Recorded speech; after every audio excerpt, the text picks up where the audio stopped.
Stuckmann is the most popular solo movie reviewer on YouTube, and today I'll be reviewing his short film.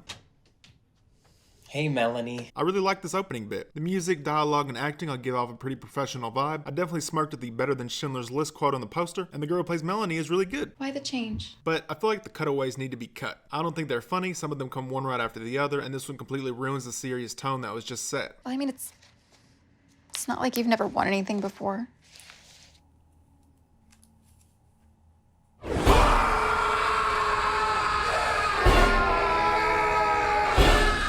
However, I do think the poster should stay in the film as Easter eggs you can see in the background. I was very happy when Chris showed the Mission Possibly poster and didn't stop the movie to focus on it. Then he stopped the movie to focus on it. With the exception of the opening stuff I mentioned earlier, I'm not a huge fan of the dialogue. Most of the jokes don't do it for me. You said it yourself. I'm the guy who writes the script that ends up at the bottom of a Best Buy bin. Walmart.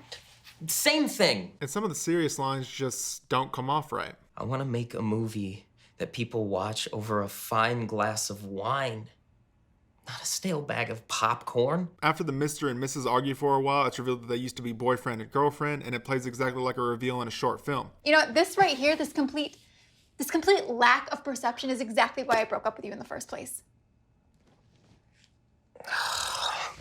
A short while later, Melanie casually mentions that they used to date, and I really think that's the way it should have been brought up. You haven't done that in years, not since we were dating. I'm not into the story either, partially because I think the pacing is effed. The goal of the entire short film is to fix the script, and once they start brainstorming, they come up with the main solution in 2 minutes, so it doesn't feel earned. Holy shit. What? Holy shit. What, damn it? I've got it. Why am I scared? Our hero is really the villain. I get that they come up with smaller things after that, but the script treats that last clip as the big eureka moment, and it happens way too fast. I haven't felt a spark like this in years. We also go from the protagonist's lowest moment to the moment of inspiration in 23 seconds, if I'm being generous. 10 seconds if we go by the music cue. I'll let you decide. I haven't had a good idea since Zombie Blood Snatchers.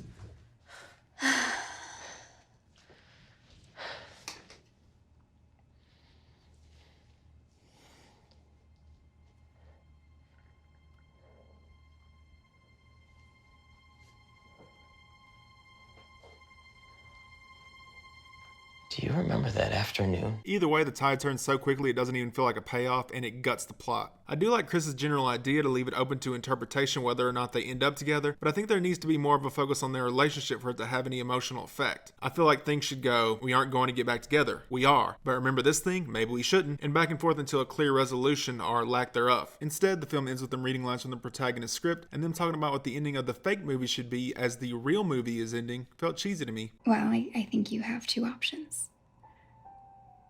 A hopeless ending. Bittersweet, maybe. Or a hopeful ending.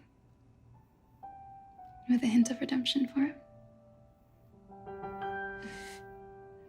What do you think? I listened to Stuckmann's commentary track because I needed something to jerk off to, and he said this. This movie was born of many writers' meetings that I've had with friends. And sometimes we get a spark. And I wanted to make a movie that captured that sort of excitement. I don't think he succeeded, with the main problems being I don't care about these people and the stakes are extremely low. Our main guy isn't at risk of losing anything. You pay your rent with plenty left over. You've got steady gigs. To raise the stakes, you could go in a silly direction where our boy's rival, Danny McDougal, is going to take over Hollywood unless our brave writer can defeat him. Or go for something more sad, like he's going to get kicked out of his apartment because he blew all his money. Neither of these things are exceptionally compelling, but I do think they're better alternatives. It also doesn't help the situation that there's multiple moments where screenwriter man comes off a bit weird. If anybody can help me, it's you. And for more character development, I think a lot of the banter in the first 6 minutes should be mixed with personal stuff. Kind of like Before Sunset where they go back and forth but talk about what they've been up to at the same time. According to the commentary track, there was originally more to the protagonist, but Chris cut it because he thought they were running long. It kind of bumps me out because there's a lot of other stuff he could have cut. Even if he didn't want to remove all the cutaways, he could have shaved a few seconds off each and edited this one out entirely. What if the twist was that he's secretly a superhero in hiding, and at the end, he looks at the screen and says, "First I pollinate, then I punish." It's a reshoot, and it feels like a reshoot. I would have also taken this out. You named your villain Jerry. You couldn't have picked a less menacing name. I wanted to make a statement where true evil can have any name. Jerry Brudos is a killer on the children's show Mindhunter, and he's very intimidating, so I don't agree with either of them. I do like the music Stuckmann chose for the credits, though. It makes me feel like I'm meandering through a field with my faithful horse. With 5 being average, I give this abbreviated movie a 4. If you'd like to check out a YouTuber short film that I do like, you should check out Sauce by Ralph the Movie Maker, and I'll see you on the next one.